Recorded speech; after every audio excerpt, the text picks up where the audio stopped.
I think I might have worked out the lifeboat situation, because nobody can understand, with that amount of people on the ship, that there was only so many lifeboats. It says there was 20 lifeboats. How could over 2,000 people fit in 20 lifeboats? So there you go. That is why. Let's go back to that. That is why it only had 20 lifeboats, because it wasn't registered as a people carrier, as a liner, as a business to take people. It was registered as a mail ship, which would have only had so many members of staff on board. So that's why. And you think, how the hell did this place... There you go, 65 people a boat. How could this boat have got a licence when it was carrying 2,224 passengers?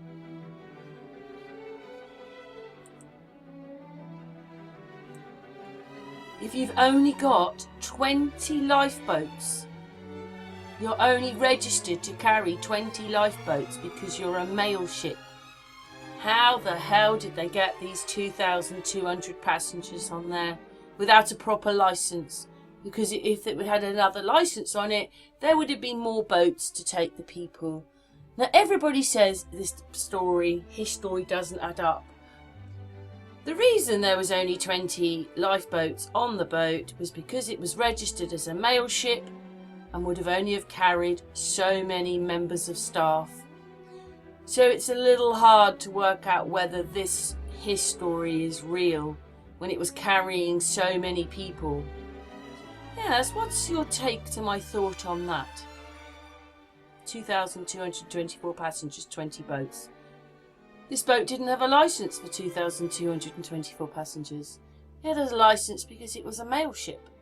It was registered as a mail ship, not a passenger ship. Today we're going to be talking about the Titanic again.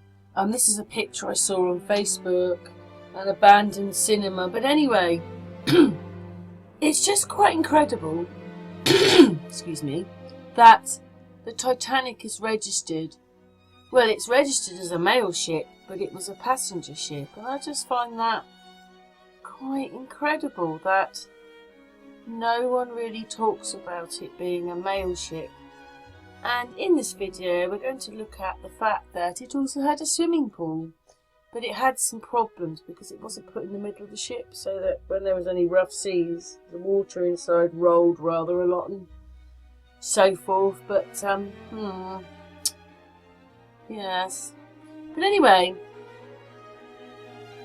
it was a mail ship. It is registered as a mail ship, and the registering it as a mail ship and it being a passenger ship at the same time, that was the old way when the ships were mail ships, and then they put passengers on them as well. But they don't talk about it being a mail ship, do they? When have you really ever heard about them going on about it being a mail ship? So when it was registered at the same time, it's a passenger ship and a mail ship. I don't think, I mean, it shows a lot of, when we look at some of the pictures, there's lots of decks. But I don't think it was as big as you think it was. Just big in your mind. Or swimming pools aboard the Olympic-class ships are not often discussed in detail, aside from the fact that they were in fact present and a very new feature on board ship. The swimming bath was located down on F deck, immediately starboard of the number 5 boiler casing, making it fairly far forward. It was right up against the starboard side of the hull, as indicated by the portholes which helped light the compartment. The swimming bath itself occupied a little less than half of the total size of the compartment. It was 33 feet long by 14 feet wide. So they show you this, it was the largest ship in the world at the time, and they show you big reception rooms on the ships. Remember what I told you about you think that this is a really, really big ship?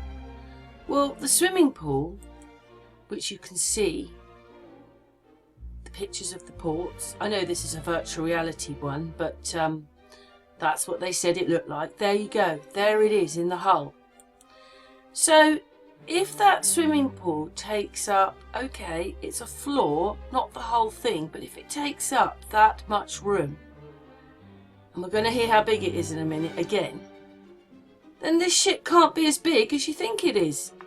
How can this ship be as big when they're showing that that's the size of the swimming pool? As indicated by the portholes which helped light the compartment.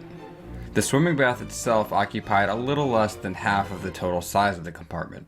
It was 33 feet long by 14 feet wide, and the depth varied across its length. Forward, the depth of the bath was 7 feet 6 inches, and aft, the depth was 8 feet 4 inches. But the bath was never filled this high. Instead, it was filled to a level such that the depth was 4 feet 6 inches forward and 5 feet 4 inches aft. This allowed for an even 3 feet between the water plane and the top of the bath to accommodate the sloshing of water within the bath. Well, I just find that quite incredible that it was registered. You know, they go on about it being a passenger ship, not really that it was a mail ship. So, they're saying it was all built by 1909, started being built in 1909 and was sailing by 1912. Obviously, if you go and look it up, you can find that it's a mail ship. But, does everybody else know about it being a mail ship? What we've got on this video a bit later on is oh, here we go, it's on now. This is the mail room, supposedly, or a reconstruction. You can have a virtual reality go around the ship, and this is it. I mean, first of all, I thought it doesn't really look that big, but there's more of it.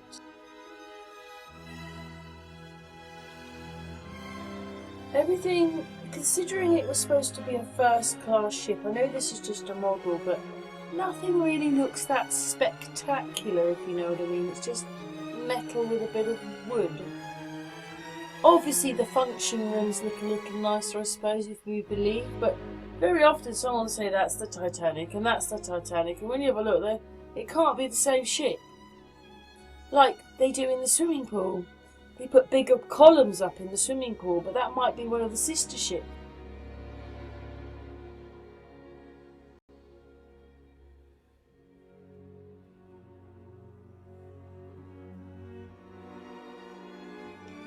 I think I might have worked out the lifeboat situation, because nobody can understand, with that amount of people on the ship, that there was only so many lifeboats. It says there was 20 lifeboats. How could over 2,000 people fit in 20 lifeboats?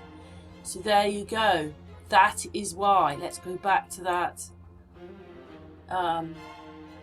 That is why it only had 20 lifeboats, because it wasn't registered as a people carrier, as a liner, as a business to take people. It was registered as a mail ship, which would have only had so many members of staff on board. So that's why. And you think, how the hell did this place, there you go, 65 people a boat. How could this boat have got a licence when it was carrying 2,224 passengers?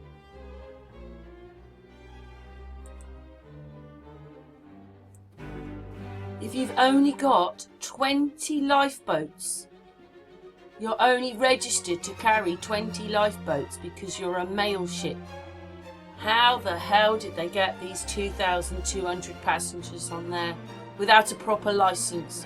Because if it had another licence on it, there would have been more boats to take the people. Now everybody says this story, his story doesn't add up. The reason there was only 20 lifeboats on the boat was because it was registered as a mail ship, and would have only have carried so many members of staff.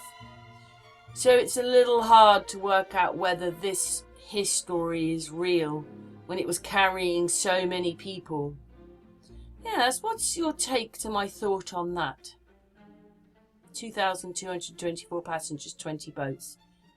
This boat didn't have a licence for 2,224 passengers. It had a licence because it was a mail ship. It was registered as a mail ship, not a passenger ship. It had a gym, a swimming pool, a Turkish bath, but no, I don't know. I don't know how big the swimming pool really looks and how big the Turkish baths really look, considering it's supposed to be a first-class liner. You'd think it would all be bigger, but a lot of people don't think it's real. There are articles on the internet which show that everybody got off the ship. A lot of people wonder whether it ever happened at all, or whether it's its sister ship.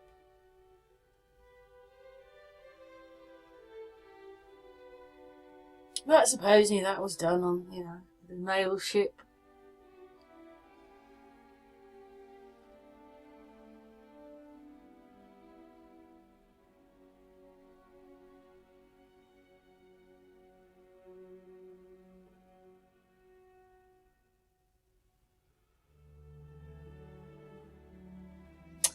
But we already know they like to make things up. And that's what they do. If they get you to believe it, then you believe it, don't you? I mean, I was looking at one video about it, and this guy had thousands of people watching his video doing it. And you just think, see, that's what we do. We make, we make the news. We tell everybody what's happening, but did it? I thought about it, and I just don't think it's real, the whole thing. It was just made up for his story, myself. What's your thoughts on that one?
What I thought was, when I've done this before, is that, because see, that just blows my mind if it takes up this section of the boat when it's actually only 13 feet long.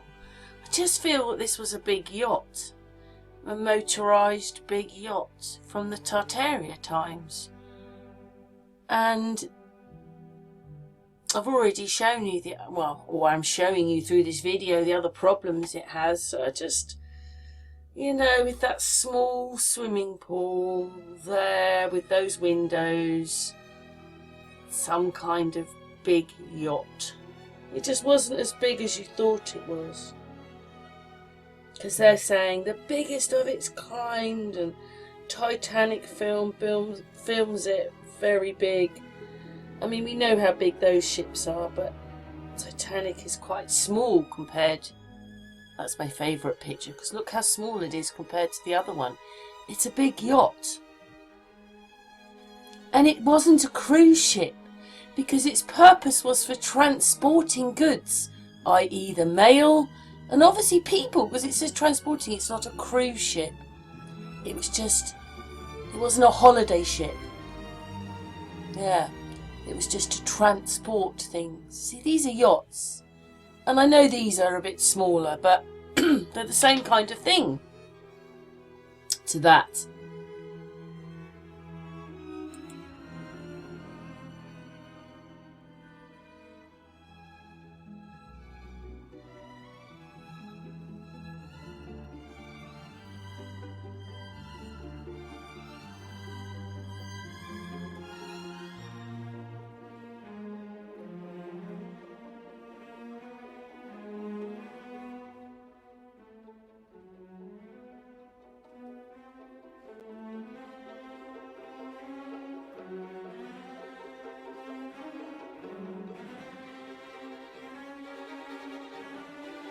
Out for an even 3 feet between the water plane and the top of the bath to accommodate the sloshing of water within the bath due to the ship's movement.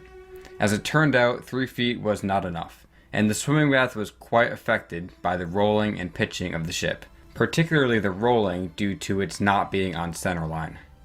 Luckily, a system of gutters and grates were implemented around the edges of the swimming bath to funnel excess water from off the deck, but the deck itself would have remained wet in most sea conditions.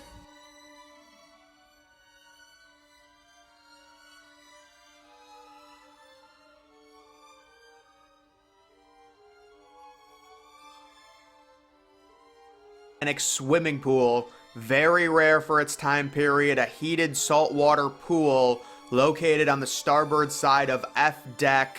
And I've always wondered, you know, during the Titanic sinking, what would the swimming pool flooding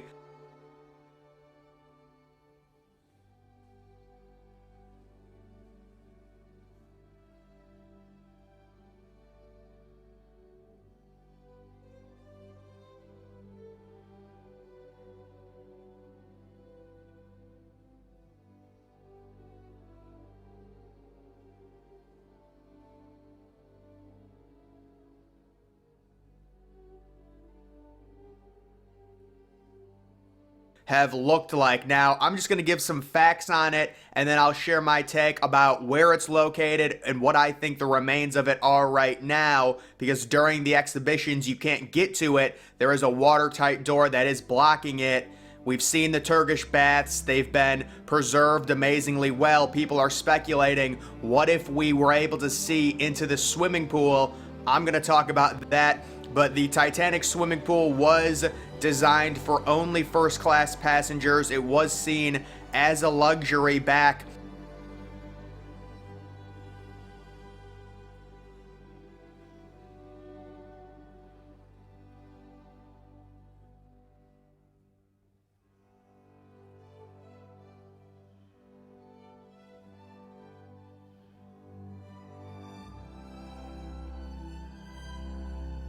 in the early 1900s. The Olympic also had one, but the Titanic's was heated.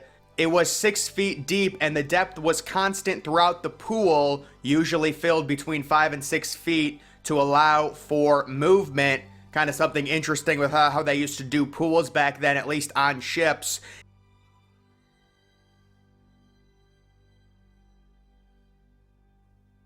The tiles on the wall. It's all there. You guys made the call. Look at the quality of preservation.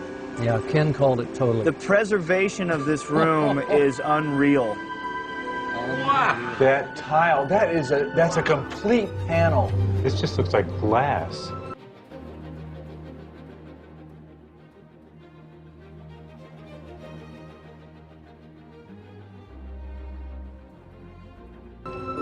Look how reflective it is. Oh, look at the ceiling fixture. Ceiling fixture. Oh, another- There's another one. In place. 3 lamps, they're all still on the ceiling. That is so unbelievable. All the beamwork is there. Just look down. Look at the decorations. That is like perfectly intact.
wanted to look up to see if Putin was related to them. What it says there is that he is the great-grandson of the cousin of the last Emperor Nicholas II. He is the great-grandson of the cousin of the last Emperor Nicholas II. There you go. So he is related to them. No member of the Romanov family ever thought we would come back. So he must be a Romanov then, because he's come back. As he's a Romanov. He was raised in Spain and France. That more related. They're related to each other. Do you really think they're going to have great big wars? Anyway, they're related because they're in the same thing. The Roman thing. They're all part of it. Look what that says. Romanov. They're Romans. Look it up. There you go. They're not directly descended from the Roman Empire, but their family's name, the Romanovs. Let's look it up a little bit more. Hang on. The Romanovs were the royal family in Russia from 1613. So that must be when one of those changes happened to 1917. They were not directly descended from the Roman Empire, but their family name Romanov was chosen by Tsar Michael I. The first Romanov Tsar is in honour of the Roman Empire. But I have that when they've made Israel, that England was running it for a while, and this is all what it really is the Roman Empire. What I hadn't realised though until I made this video was, if you understand that people are kings here in history, they'll be English kings, but you don't maybe realise, some people do, but they will be kings in Europe as well. They'll be like James II here, or it'll be James VII wherever he's king. But what that's telling you is that they are the Roman Empire. They're emperors. Being kings here, kings there, okay, the word is kings, but they're emperors. Putin is flying double eagles at the moment, which means he's one. That's what a double eagle means. Hitler flew them as well in the Second World War. He was one. You don't just fly double eagles for nothing. Double eagles. Look up the Roman history. It means you're part of the Roman Empire. So they can't be at war because they're all part of the same thing. And once you realise that Putin is related to them, you can see how silly everything really is. But I will add in that because he's related to them. He's related to all of that. Putin is. What it was is I wondered when he was related, whether he was, when they said he was the great-great-grand cousin, that, you know, you can be related because you're married to someone who's related to them. Then they become your family, but they're in-laws. But Putin saying they never thought we'd come back means that he knows that he's a Romanov. And it's just bizarre. There's a Romanov running the country. It's just absolutely bizarre that they've got rid of the Romanovs, but there's one running the country. And then we all got this idea, really, that the Tsar of Russia became the King of England, and they killed them off just in, you know, the fairy tale story. It's all bananas. They're all related, and until everybody wakes up and realises that they're all related, they're selected, not elected. This is a living descendant. There's a living descendant, and wait for it! Guess who was? Ta-da! Look at that! Oh my god! Sorry, I've been waiting for that to come. Living descendant of the House of Romanov. So not only was he the Prince of Denmark, I asked what nationality he was earlier on, it just doesn't give it to you. I said, they say that he's Greek and he's Danish prince, but it doesn't say his bloodline or anything. And then suddenly, there it is. And then this is, we decided to see when Palestine was made into Israel, and there you go, that's what it's saying. So before 1946 it was Palestine. Now look at it, there's hardly any Palestine. It's trying to get rid of it. But when the church was made, when the Grand Duchess was buried there, it was Palestine. And then of course Prince Philip's mum wanted to be buried there too.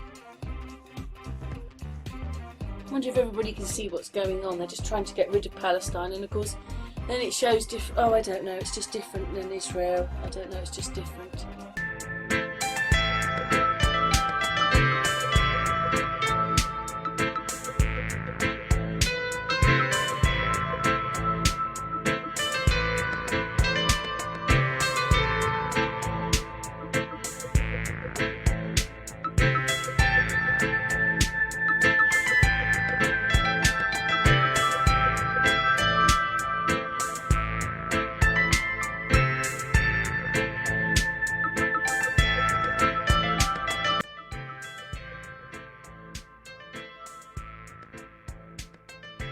I was watching something on the television today. I didn't see it in here, but it talks about this island off of, I think it must be San Francisco. And the Indians were there, and they fought quite heavily for this island. And I thought, I'm going to go and look up Indians again, because that's what I've been doing. Because they also talked about them with this major role in fires and what they did. So it says, prior to the arrival of the stupid old Europeans, Native Americans played a native role in determining the diversity of their ecosystems. Fires were used to keep large areas of forest and mountain free of undergrowth for hunting or travel, or to create berry patches.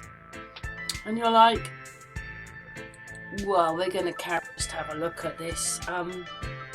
When you think about it, because obviously the buffalo disappeared basically when we came along. So in here it says, fire was a symbol of the heart of the people to the Native Americans, and the smoke of the fire was a symbol of the prayers was carried to their great spirit. But I told you, didn't I, the world was covered in Indians. The elongated headed people. There's loads of them buried in the next county to me. And Marie Wheatley says they built Stonehenge. So you're like, you do not put these things together, but then you do. And you know, we were covered in Indians. They've all got totems. I've made these videos. They've all got totems. Indians were everywhere. This is why Country Boy Archaeology finds them just anywhere on the ground outside, which means they're not hidden. No sand has come across in the last 100 years and taken them up. Still on the same level for these ones, because the totems are everywhere, and that's what he's been showing you. Anyway, let's carry on. So obviously they could manage the place we lived in much better than we have. They must be horrified at what we've done. It's like they just come in and take over and say, it's mine, and actually it belonged, this land. I mean, the North American Indians are one. I suppose there's Eskimos, there are others, but a lot of the tribes have gone, haven't they? The Mayas, the Mayans, but the Native Americans are here. Look at that. They've used every part of a buffalo. I don't know why they'd be making soap though. It says soap. Isn't that more of a sort of European thing? But anyway, maybe they did. Maybe that's how they kept clean. So there's a little video off this channel explaining everything. So these people had no waste, and they still had millions of buffalo. They had millions of them. And then we come along, and then in a very short period of time, they've gone. Down to 500. I'd say we almost made them extinct. Well, we were the baddies. do this, and I can't believe the amount of wars they had. Oh my god, we're going to show you in a minute on another channel who's telling you about the wars. They were eco-friendly. They didn't waste, they didn't leave. It's us who are the rubbish makers. It's us who have to pile in like a bunch of terror what's-her-names. Well, it is us, isn't it?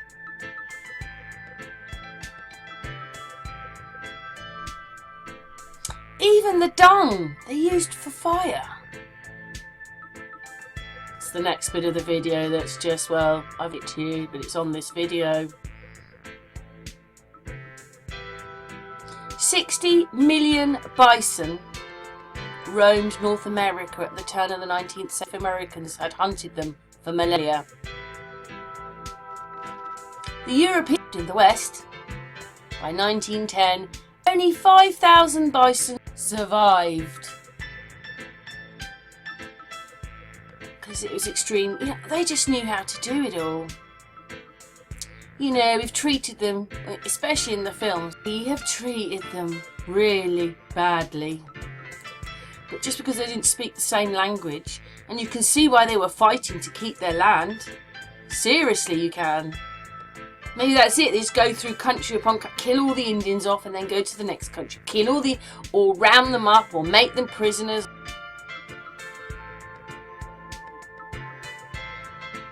I hadn't realised that maybe they looked after the land as well as that.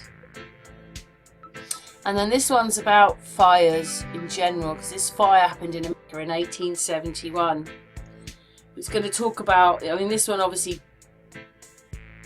did a lot of damage, but we're going to listen to the little video in a moment, which is going to explain how good fires are. So let's get on to the next. Oh, a little bit more writing, and then yes, let's get on to the next bit. The greatest gift that Mother Nature gave to mankind is rapid oxidation or fire. Fire is a crucial human advantage. Any kind of society began with the cooking of meat over flame. Our ancestors from hundreds of thousands of years ago would regularly encounter natural sources of fire, and they probably experimented with them. We're a restless, curious, adventurous species, and there were probably several tens of thousands of years worth of burnt fingertips before humans figured out how to make fire do something useful. But when they did, it extended the daytime so they could see each other at night. It kept away predators. Fire does the following. It destroys harmful bacteria. It neutralizes toxins. It makes food taste better. And more importantly, it breaks down carbohydrates. So it increases the amount of carbohydrates that are going into the body. Have a major effect on the brain. It is the brain size that begins to increase from 1 million years ago when we have the first evidence of fire in humans to 100,000 years ago when modern humans came on the scene. When we started to cook around fires, that means groups had to gather together. They would pool their resources. And having to work together to gather that food and cook it was really the beginning of human society.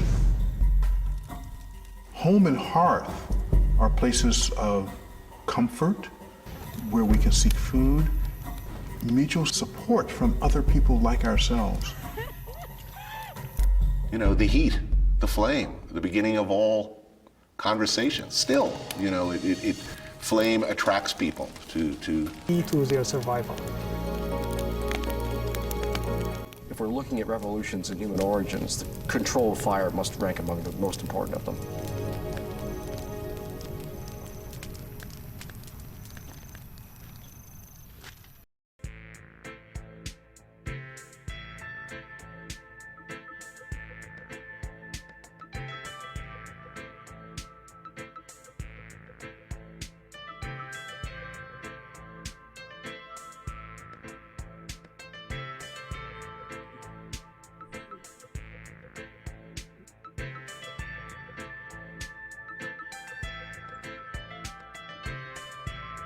maybe the Indians did.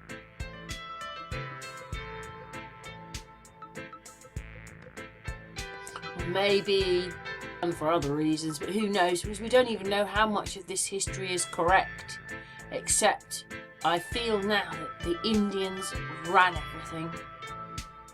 So they said that's the most aggressive Americans, but I'm not surprised they were aggressive. It's their country, they'd been looking after it for thousands of years probably, and then we come along and destroy the buffalo, the whole thing. No wonder they don't have any real respect, because they were in tune with nature and we're not. We do everything against nature.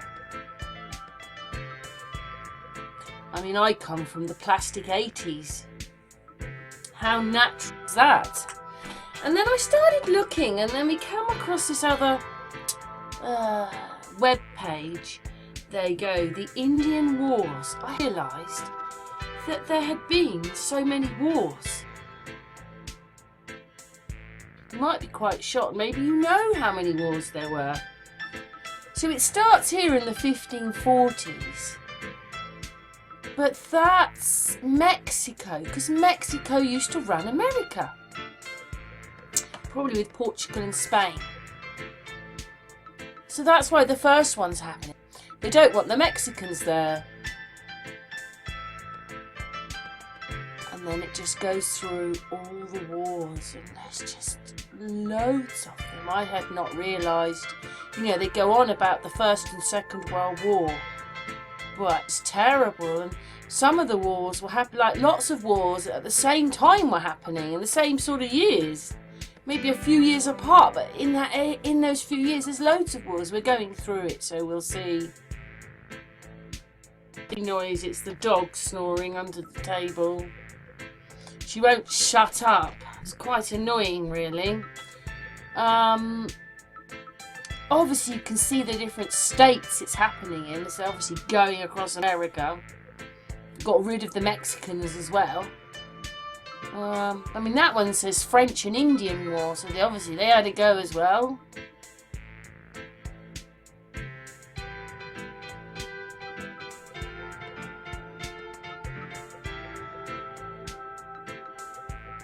Obviously stop the pages at any time if you want to look at it, because obviously it takes rather a long time to go through, but I wanted to just show you the wars. There's loads of them.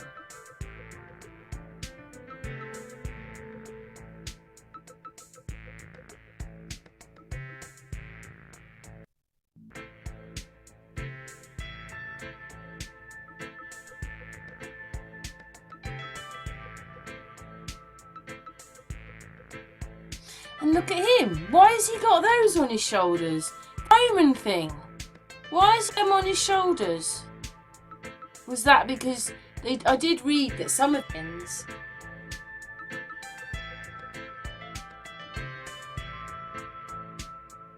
so they could play two parts. They could play in the American life and in the Indian life. That's a bit strange seeing him with those admiral, you know, those things on his shoulders, the tassels.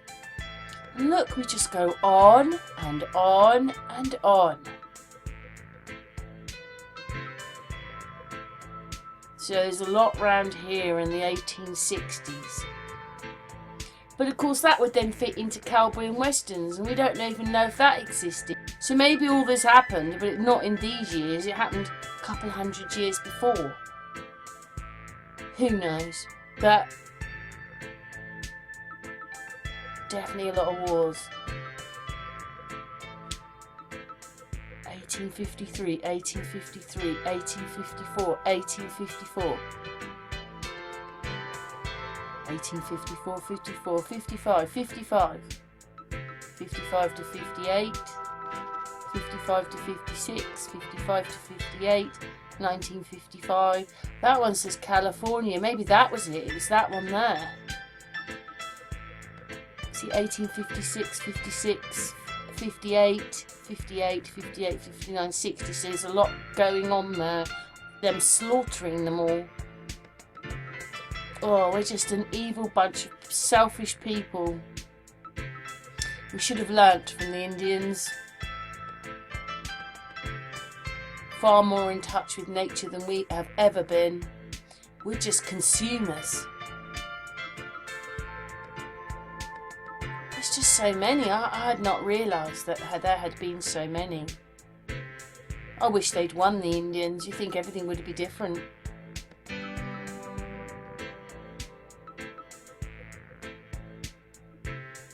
These people wouldn't build their wigwams, tornado land, but of course we do. Rips the houses up. What do they care? They've sold it, made money. Money to them. They must have been horrified, the Indians. You can see why they were so nasty. I mean, with this happening, it's a real war, isn't it? Not like the fake ones that we had. And they don't want to really talk that much about these wars, do they? Only that they happened. And that the Americans won, or we won, or whatever it is. Indians had won. I bet you millions of people wish the Indians had won. And I don't think they're treated very nicely anyway.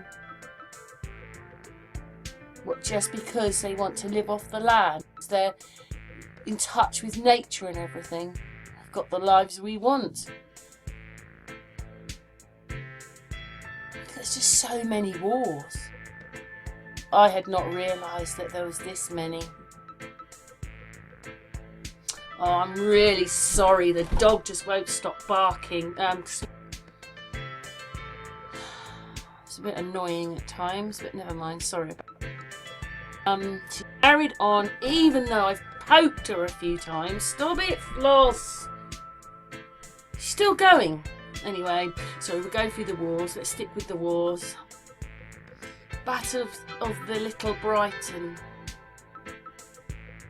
1876, 1876. Here's another lot. 1877, 1878, 78 to 79. Quite a lot of 1870s wars there. 1878, 1878, 79, 79, 79, 79, 79, 80. There's a lot going on there.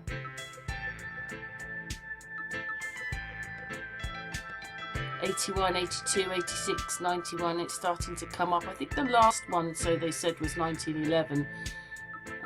We're getting there in a moment.